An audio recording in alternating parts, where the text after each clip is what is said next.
గుంటూరు జిల్లా ఎస్పీ వకుల్ జిందాల్ ఆదేశాల మేరకు పెదకాకాని పోలీస్ స్టేషన్ పరిధిలోని రౌడీ షీటర్లకు సిఐ నారాయణ స్వామి కౌన్సిలింగ్ నిర్వహించారు. సందర్భంగా రౌడీ షీటర్లకు సిఐ నారాయణ స్వామి గట్టి హెచ్చరికలు జారీ చేశారు. శాంతి భద్రతలకు విఘాతం కలిగించే చర్యలకు పాల్పడితే ఎట్టి పరిస్థితుల్లోనూ ఉపేక్షించేది లేదని స్పష్టం చేశారు. ఒకసారి తప్పు చేసి మారితే సమాజం అంగీకరిస్తుందని, అదే తప్పులను పదే పదే చేస్తే చట్టం తన పని తాను చేసుకుంటుందని హెచ్చరించారు.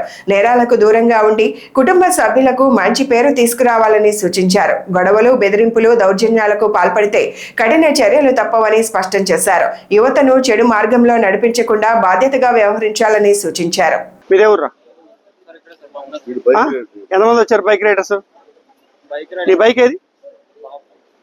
ఏం బైక్ ఇది? డ్యూకా? నీకు లైసెన్స్ ఏది? లైసెన్స్ లేకుండా ఎట్లా నడుపుతున్నాడు? ఏ ఊరు అడిగాడు? తొందరండి సార్, మన ఎస్బీఐ కానిస్టేబుల్ గారు. మిగతా వాళ్ళు వెనకాల వెనకెళ్ళి ముందు ఇప్పుడు గంజాయిడు ఇది ఏముంటాయి? ఏ కేసులో ముద్దాయిడు? ఏ ఊరినిది? ఏ బైక్ రేపింది? గంజాయి కేసు వీళ్ళందరి మీద ఉంది సార్. గంజాయి కేసులు అందరి మీద ఉన్నాయి. బసతారు గ్రామం. అతను అరే నీ పేరు? ఏ ఊరు? ఈ అమ్మాయిల్ని ఎత్తిపోతా ఉంటాడు మనకి.